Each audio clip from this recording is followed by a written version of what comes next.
Hello, this is Scott Jorgens, Director of Marketing at Endeavour Solutions.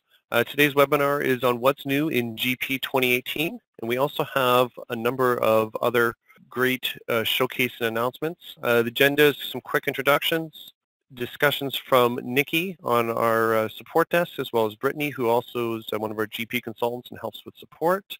I'll provide a quick update on Microsoft Power BI, touch on GP cloud hosting for those that are interested.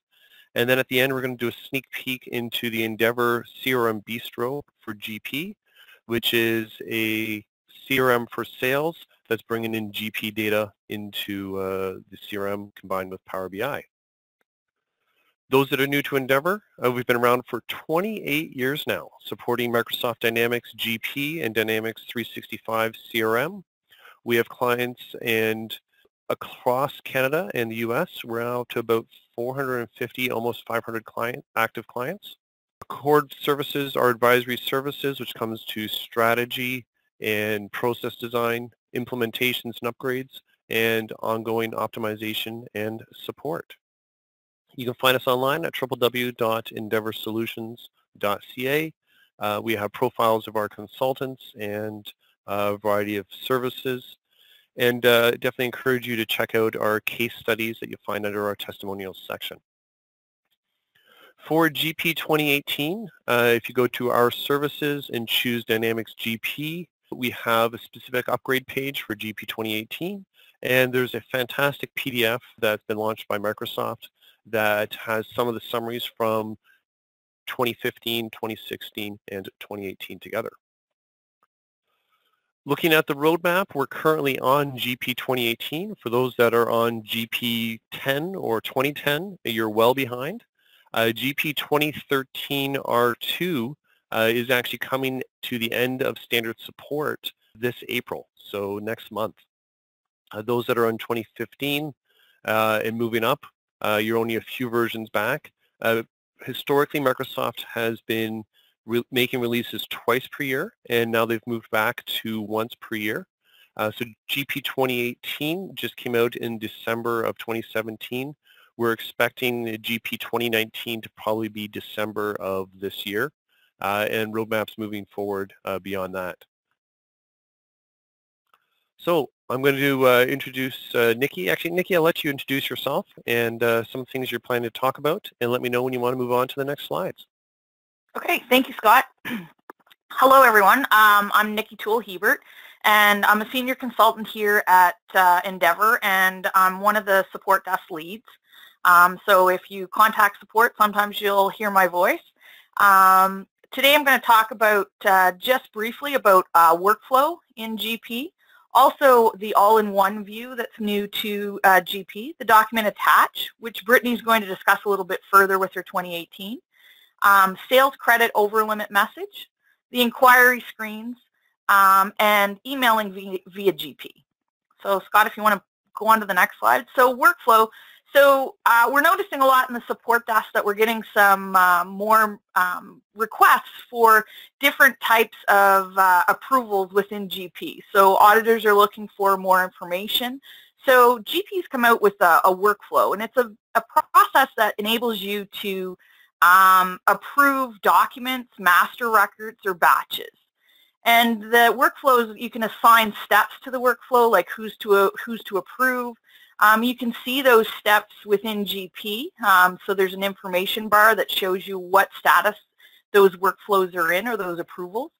Workflows available basically for purchase order requisitions, purchase orders, project timesheets, general ledger batches, payables batches, receivables, there's vendor approvals, there's account approvals, project expense approvals, and a few more.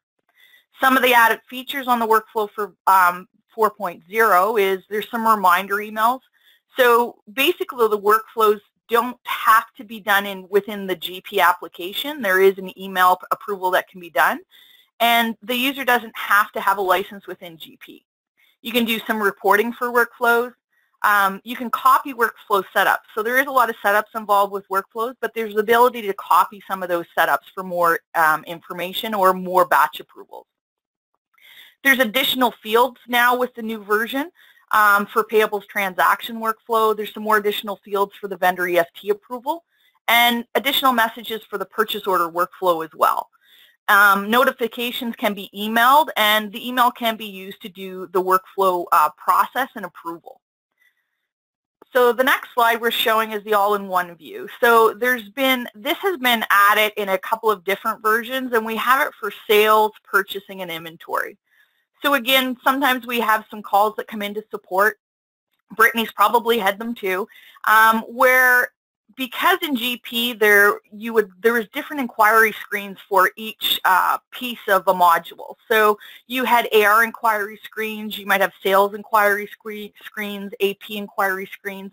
So what the all-in-one view does is, and the one I'm showing here is just the sales options, you can see basically what columns you want to look at. Do you want to look at orders and invoices, credit notes, payments? And it will show you all the documents that have to do with one customer, one vendor, an inventory item. And you can actually mark that, and then it'll show the related documents within those columns that have to do with that document you're looking at. So if you want to see an order and has it gone through, have we paid it, you've got a customer calling and they want to discuss some things, the all-in-one view just kind of helps you in that instance, because you can actually see all the documents at once instead of going in and out of different inquiry screens. Okay? The document attach. So anybody new to GP, you might have seen the document attach, or if you're with GP for a long time, you might remember the OLE notes. So what GP allows you to do is, of course, attach notes, but it also lets you attach documents. So with the old OLE notes, you had to go into a few screens to actually attach it, and it was a little cumbersome. With the new document attach feature, basically, and Brittany's going to show a little bit more of this and the different aspects of it for the new GP 2018, but what it allows you to do is that you set it up. It's an easy screen. You'll see an attach button. You'll grab your attachment. You'll see the different attachments that are in here. You can preview them. You can also delete them, and as you'll notice, there's a delete tab in there. What happens is once it's deleted, unlike the OLE notes, it still stays attached. It just goes into the deleted column. And then with security, you can change so that you don't actually allow anybody to delete any notes. The other thing that's nice with the document attach is that it's easier to use, plus you're going to be able to send some of this information in emails as well. Okay, the next slide. Sales over credit limits. So this was a new little thing that's nice. So if you have people using the sales order or sales invoicing application in GP, there's a setup in receivables that you can say that you want a message in there to show when a customer's over credit limit.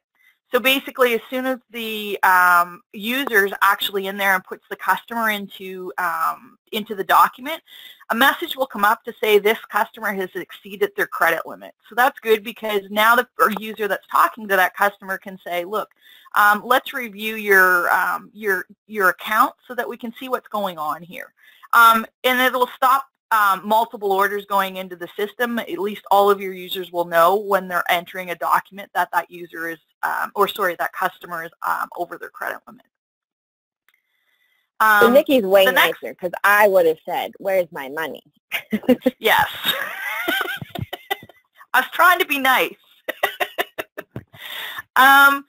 Another little feature that's nice is if you're new to GP, you might not have noticed this, but in the older versions of GP, what used to happen is for general ledger, you had a summary inquiry for open years, and you had a summary and detailed inquiry for historical years. So if you were trying to do some research on an account, you'd have to flip between two windows. What they've done with the newer versions of GP is they've finally combined this window so that you can see historical and open years and flip between the two of them in one window only. And so it just saves you a little bit of time. The other feature that we want to talk about is emailing and Word templates in GP. So Word templates have been added to GP, and with the feature of Word templates, they've also incorporated emailing functionality. So with the Word templates, it allows you to update the look of your documents in Microsoft Word so they look a little nicer, because Brittany and I have both probably had the same thing when we're using the report writer is they don't look as pretty as I want, or I would like to format it a little bit better. Basically, the Word templates allows you to now format your documents in Word. There are some predefined Word templates also included. So you can start off by using a predefined one instead of starting from scratch, and then move items around, add your logos. Before, when you were adding logos to the report writer reports, you had to use a bitmap, which didn't have a lot of ability to use a nice, clean logo. And so you have the ability to do that now with the emailing and the Word templates. The other thing that's nice is that you can assign different templates to different sets of customers, vendors, or companies. So basically, if you have customers that want to see your invoice a different way, you can actually set up a template just for one customer and have it formatted in the way that customer is looking for, or the vendor. And then the great part of it is the ability to email. We're all moving towards more paperless environments, and so the ability to email is a great feature that allows you to stop having to print the paper and then just be able to email your sales batches, invoices. Most of the documents in GP are available to be emailed now. Awesome. Thank you. You're welcome. Brittany, over to you. Perfect. Thanks, Scott. So my name's Brittany, as said before. I also help on the support desk occasionally. Nikki and I like to help you guys out as much as we can. So as Nikki was saying before, Doc Attach is a new feature to GP, and it has gotten better in 2018 as well. For those of us who hate paper cuts, or at least me, who's really klutzy when I actually have to go look for paper, or I just don't find it, we do have Doc Attach now in new windows that we didn't see it before. And the windows that we see it now is actually in our journal entry window for just general journal entries. This can be super handy for us for when we're doing things like reoccurring entries or moving things around, or maybe we have to, do some good prepaid moves around, and we have to actually have some backup for why we're doing that. Our Doc Attach in this window is actually under our sticky notes window that we've always had there. Of course, we can still write our novel here if we want to, but now we have this Doc Attach where we can actually attach any kind of document, well, almost any kind of document we want, PDF, Word, whatever a case may be. So if I go ahead and I hit attach here, I can now attach a Word document here. And if I want as well, I can, once a user opens this up, or at any point in time throughout the history, the user can open up this document. Now, one of the parts as well about Doc Attach is that Doc Attach has slightly changed. Previously, it used to be the OLE notes, which actually used to just be a link in our attachment. So it would give us a link to somewhere else on our database, so someone had to have access to wherever that attachment was saved. Now that the document is attached a little bit differently with our Doc Attach, it doesn't matter if the person has access to that part of the server or not, they can access that attachment. Now, as I said, there's a few new windows that GP 2018 has the Doc Attach to. So the first one is our general journal entry window. Okay, so as you can see, I have it. I'm going to go ahead and delete this journal entry. But the other places I now have it as well, so I'm going to hop over to sales here. Inside my transaction entry window for my straight up invoices, debits, credits, I can add attachment as well. So this can be handy when I'm issuing out a credit to the customer, and maybe I need a little bit more backup and some information as to why I'm actually giving a customer a credit. Because sometimes we just don't want to give, we want to make sure we have all the information there when we give our credits back to our customers. Okay. The other place is also in fixed assets. We didn't have a lot of Doc Attach document attachment options when it came to our fixed assets window previously. So now we have it inside of our fixed assets window, inside of the general card. But since we're kind of talking about sales and what can happen there, we also have some nice new inquiries that GP has helped us with. I know a lot of us love using SmartList to find information, but some of us still love to use inquiries as well, and I highly suggest using inquiries. is that we didn't have a lot of sort options when we had our inquiry by customer or inquiry by transaction. If you notice now, when I now pull up a customer here, I have a lot more sort options. It used to only be by document date.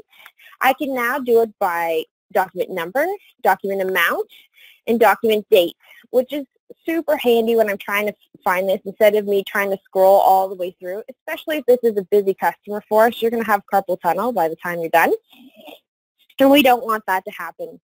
So as I said, these new sort options are in my inquiry by customer, my transaction by document, and I do have this on the payable side as well, so those in the AP don't feel left out. I do have them in my transaction by vendor, and I do have them in my transaction by document as well on the payable side. So I definitely think that these could definitely help us out when we have someone who calls us up and says, you know, I need to know if this has been paid or not paid. We can do the sort by document number and, of course, redisplay, and it's going to sort it by my document number. Now, since I did say a lot of us do go and use Smart Lists for our favorites to find things, I like to use Smart Lists as my own personal Google inside of GP, but don't tell anyone my secret. I'm going to hop into Smart Lists as well. GP has done some modifications to Smart Lists to help us out, and it is probably one of my favorites. So as we all know, we can make a favorite inside of our Smart List for the columns and sort options that we have. I've made one here named Brittany. I think it's amazing. Now, I don't want anyone to make changes to it because I'm really selfish, and I don't want anyone to make changes to it because I think it's amazing. I can now put a password protection on any modifications to my Smart List. If you notice here, I've put a password on here. So if I try to hit modify, it now asks for a password. However, probably don't make your password. I have in this instance. So we can now protect our Smart List to help us out so that people don't accidentally change them or steal our stuff and then modify it for their own uses, so that we keep our Smart List nice and clean and tidy with that password. Now, this is an oldie but a goodie trick. I like to keep this out there. This isn't a new feature to GP 2018, but I like to put it out there. When we are in the financial series, sometimes we want to know what actually created these journal entries. I happen to be looking at purchasing, which is AP at this point in time.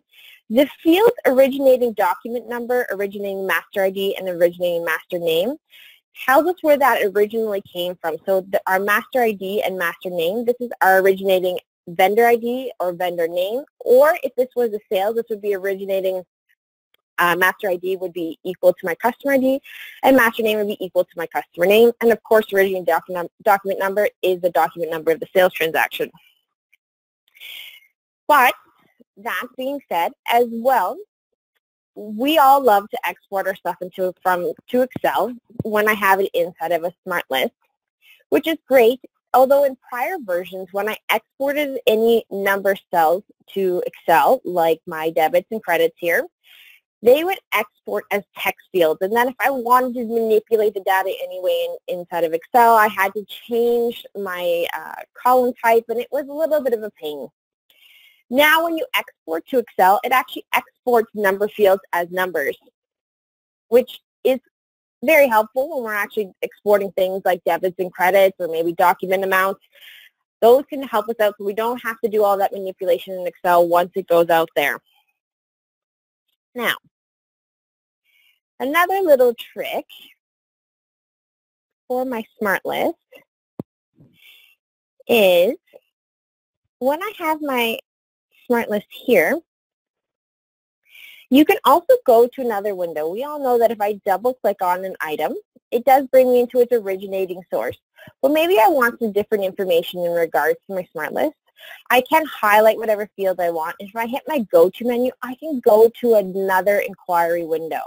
I don't have to go to the inquiry window that's default out of GP. Okay, so we have the options to change it for ourselves. Now, as well, if you're running GP 2018 for Smart List, out of the box, you also receive Smart List Designer, which we will get into a little bit of a deeper dive on a later webinar, but we can also join different smart lists together, and we can also kind of create our own list, which is why we now have Designer.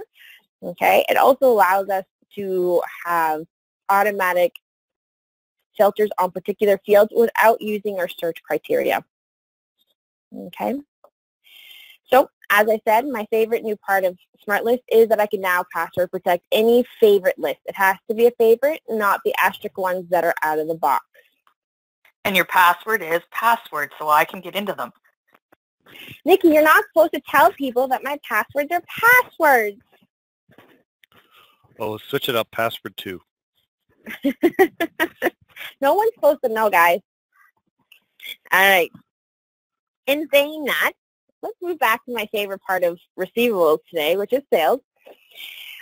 Printing a statement can sometimes be a little painful inside of GP because we have to go through routines and put in our restrictions for who, if we want to just print one for one customer. If a customer calls us up and says, hey, I need a statement, I actually want to pay you,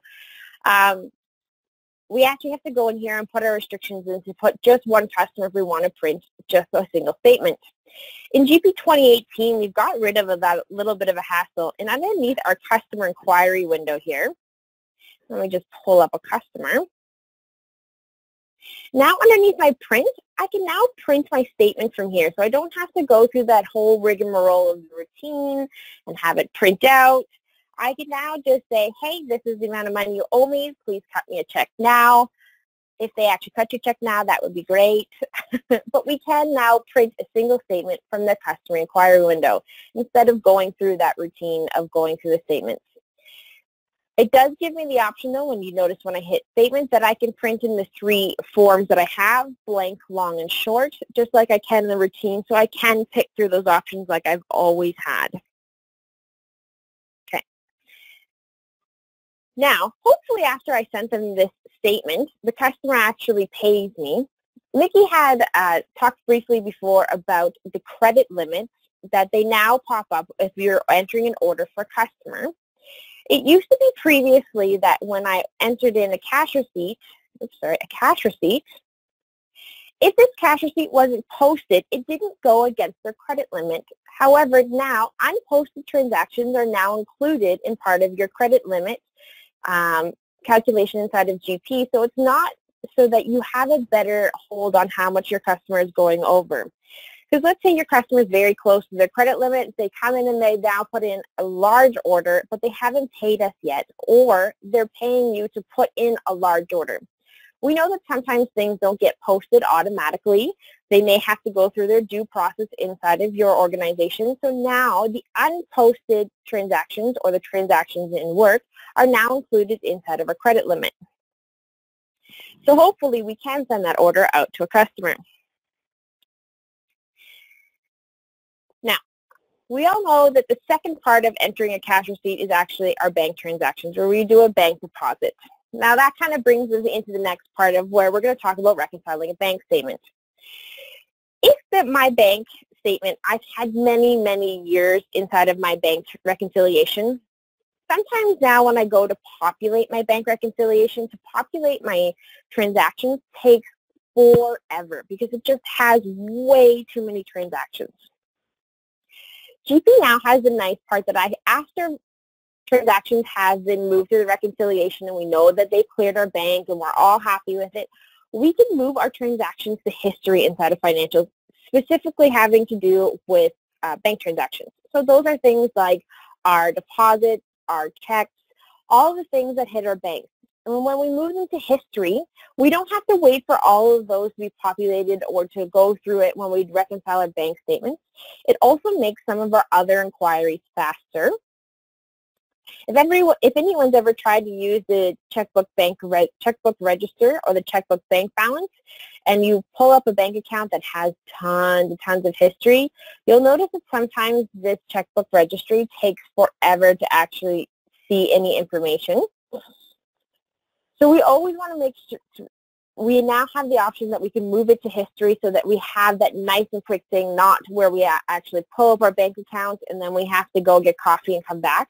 However, if you want the break, maybe don't tell your boss and, go get coffee anyways.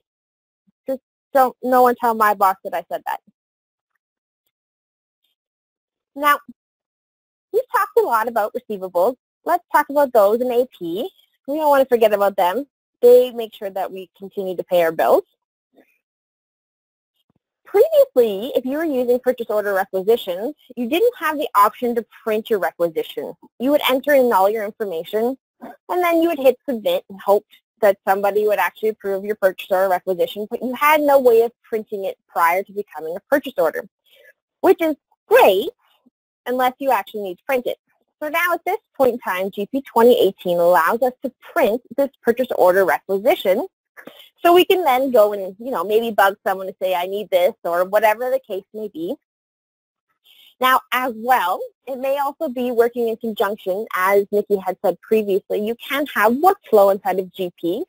So maybe, it's gone through its workflow and, your purchase order requisition has gone to your manager and they're waiting and they haven't given you information. Now you can leave them a nice little reminder of your printout of your purchase order requisition on their desk.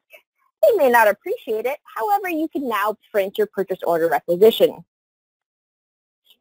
Now, that being said, we still have the normal options that we had in our purchase order entry. We can still print here. And no means am I saying that because we can print our purchase order requisition, we can't print our purchase order entry. Now, guys, it's been really fun having you, but these are my favorite new topics of GP 2018. So is it my turn now? I guess, if you must. Okay, screen. So thanks very much, Brittany, and thank you, Nikki. We're right on time, and we have about 15 minutes left on this webinar. So I wanted to talk briefly about Power BI.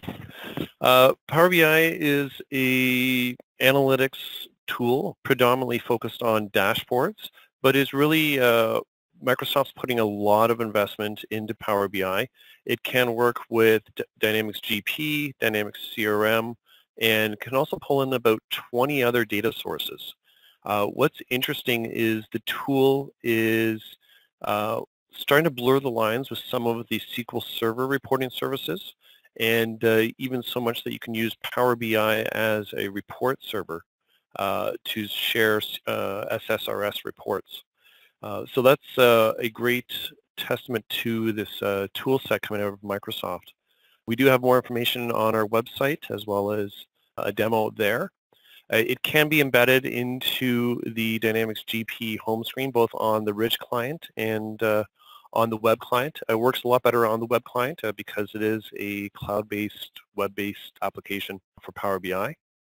And here's what it looks like within the Power BI user interface. So your users will be able to look on tablets or on their smartphones or through a web browser. And what we have here is some canned reports that are pulling out of Fabricam database, showing inventory turnovers and providing visuals, allowing you to hover your mouse over a graph and have additional data points be available for instant analysis.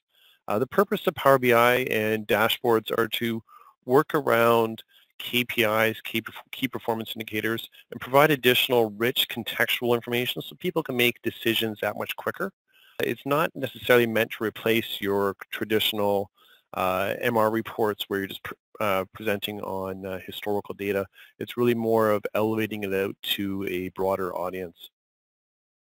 Here's additional sample report, again pulling from Fabricam GP data, showing current customer revenue and pulling that across and looking at margins of sales versus costs and stacked around who are our most profitable customers. And you can also do a double click on many of the graphs and be able to pull into specific details within each around what was posted, what was the specific sales invoice, etc. And these are available through Endeavour, and we can help you guys out if this is areas of interest. Next, talking about clouds is private cloud options. I'd say 10 to 20% of our clients are either in the cloud or considering moving to GP cloud hosting this year. To cut through some of the confusion in the market, these are some simple prices for hosting GP. And we do have additional information on our website.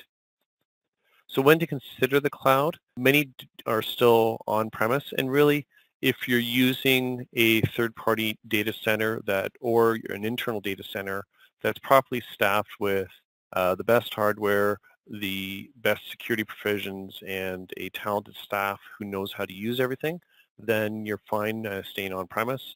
If there are recent security breaches, it may be time to plug those holes and purchase additional equipment or licenses to fix those security holes and make sure your staff know how to fix those holes. Otherwise, essentially outsourcing it to a third party, and that's either a third party data center or moving it to cloud hosting.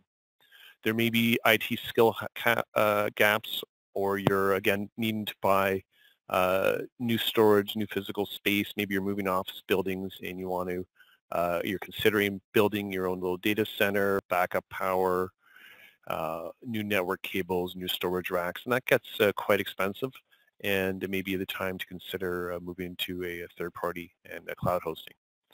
The risk reduction is really the biggest impetus for change of moving to the cloud, of how you are considering the risks of, say, a ransomware, or what the risks of extending GP out to additional users within your organization, especially those that may be accessing through the web browser from a home office or on the road, and making sure you have the proper security provisions related to those. Data center consolidations, as I mentioned, are another one that's often triggering moving GP to the cloud. GP works just fine on its own and is very stable within your own environments, but there are risks that are out there, and if you want to have additional discussions, feel free to give us a call. Now I'm going to be moving this over to Shani, who's going to show us a quick preview into our CRM Bistro for GP. Endeavour launched a CRM Bistro for sales about a year or two ago. What it is a fixed price, rapid start deployment of Dynamics 365 for sales. You buy your Dynamics 365 or for sales license or Dynamics CRM licenses, and then Endeavour will do the implementation for you, do the setup, hide a lot of the screens and fields that typically don't make sense to all organizations, provide some simple configurations and personalization to what is your sales team's pipeline metrics. Do they have forecasts and reporting on a 4-step sales process or a 5-step process? And we also have a variety of reports that come with CRM Bistro. One of the unique things is tracking multiple revenue streams. Most of our clients have some sort of product combined with a service, combined with a warranty, and potentially after-sales service, and be able to track those different revenue streams from a sales pipeline reporting perspective has been quite interesting for a number of our clients. So bringing CRM Bistro to combine with GP data, this is getting fantastic reviews for those that we've shown, and we're going to show those on the line today. I'm going to transition this over to Ishani, who's part of our CRM team, and how she's been able to pull GP data into Microsoft Dynamics CRM and using Power BI for some of the visualizations that are also embedded into Dynamics. So Shani, I'm going to make you presenter. Okay, sounds good. Thank you, Scott. And I'll let you introduce yourself. Thank you, Scott. Hi, everyone. My name is Ishani, and I am a Dynamics CRM consultant at Endeavour Solutions. I'll be giving you a quick sneak peek into the GP Sales Bistro. So what you see on the screen right now is a Power BI dashboard called Customer Credit and Collections. What this does is it shows you customer-related data from Dynamics GP in Dynamics CRM. So it provides the sales team with a complete picture of the customer, including their credit limits, all their past interactions with the company, the customer's overall needs and buying trends, without the need of constantly logging into GP. So what you see on this screen is a bunch of accounts CRM account. So currently I have selected a specific CRM account called Aaron Phipps Electrical. And upon selecting that account, I see information that comes in from GP, such as customer number, customer name, credit limit, contact, net terms. You have the aging summary, which shows you the customer and how much balance they owe, along with the last payment date and when was this aging report last produced or last aged. Then you see the aging or receivables aging in detail using different aging buckets. So by document type and how much does the customer owe us per document. If we scroll down further, we see most recent activities. This is something that's coming from Dynamics CRM. So any activity, any communication that takes place between the client and the employee, when you have it logged in CRM, it will appear here for that specific GP customer. So one thing that I wanted to mention is that you'll see a bunch of URL links here. These URL links basically open up a form in CRM that represents or talks about anything regarding the account or GP customer. And you'll see those links here as well. When you click on these, you can drill into these records further within CRM without having the need to go into GP. So what I have here on the left is a bunch of CRM accounts. So if I want to drill into one of these CRM accounts, I would just simply click on the URL link at the top here. So when I click on it, it'll open up a new tab for me. I already have it open here. And it'll bring up something like this. This form talks about the CRM account in particular, and anything regarding that account, like the contacts, the open opportunities you have regarding this account, the activity summary, and so on. And this is a very typical screen that a salesperson would see within Dynamics CRM. And then the unique part is, as you're going to show on the right-hand side, having the GP number. And once that GP number is connected, then we get the magic of all the extra information. Yep, so the way Dynamics CRM and GP are linked is we have this customer number.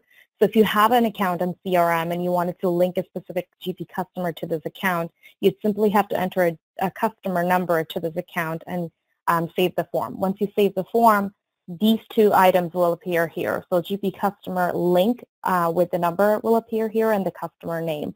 And that's when you'll know that the two are connected. So let's actually click on the link and drill into the GP customer.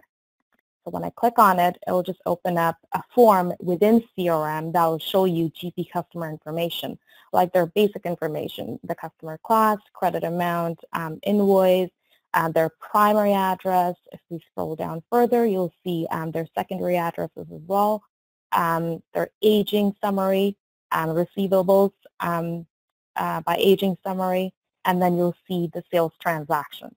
And notice that these items we can drill into further as well. So if you double click on these sales transactions, it'll open up another form in CRM that'll help you view more information about that sales transaction. So let's actually double click on one of these sales transactions. So here we have a basic form that shows you a specific sales transaction for this GP customer. So you have the payment received, document date, invoice date. If we scroll down further, you'll see the line item details for this sales transaction.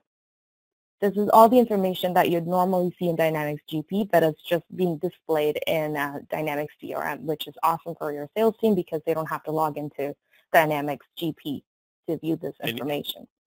And even further, most salespeople don't have a GP license and would never access GP. So this is new type of information that could be at the fingertips for your sales reps or sales executive, depending on how you want to position and share this information and allow for some of these inquiries within your organization. What's happened in the background here is each of these CRM screens or forms are data that is pulled from GP and stored inside of the databases within CRM. And then that's what's allowing Shani and team to create the integrated reports inside of CRM, completely isolated with one-way read-only data from Dynamics GP that's refreshed. How often would you refresh that, Shani? So it really depends on the customer, but normally it would be on a daily basis at 12, let's say. Perfect. 12 a.m. Yeah. Okay, in the interest of time, can we see some of those other cool reports? Yep. So let's go back to the dashboard really quickly here. And let me pull up another dashboard called the Revenue Analysis, which focuses on sales. What I mean by sales is just products. So things like what are the top 15 products that are sold within last year, which products have made the most amount of revenue, and the most recent sales transaction. And this could be based on a specific account, or it could give you just an overview of across all accounts. And again, this is fantastic information for sales reps. Typically, salespeople get to see the CRM information and the deals that they've closed, but given sales rep may not actually represent all of the things that are happening by an account or by an organization. So getting the real after-the-fact truth from GP is often amazing for a given sales rep, and supports their ability to personalize their discussions for each one of the clients, whether they be a sales or a support client. Of here are the products, here's products you're most likely to repurchase. You can start getting into most likely to buy type conversations. Perfect.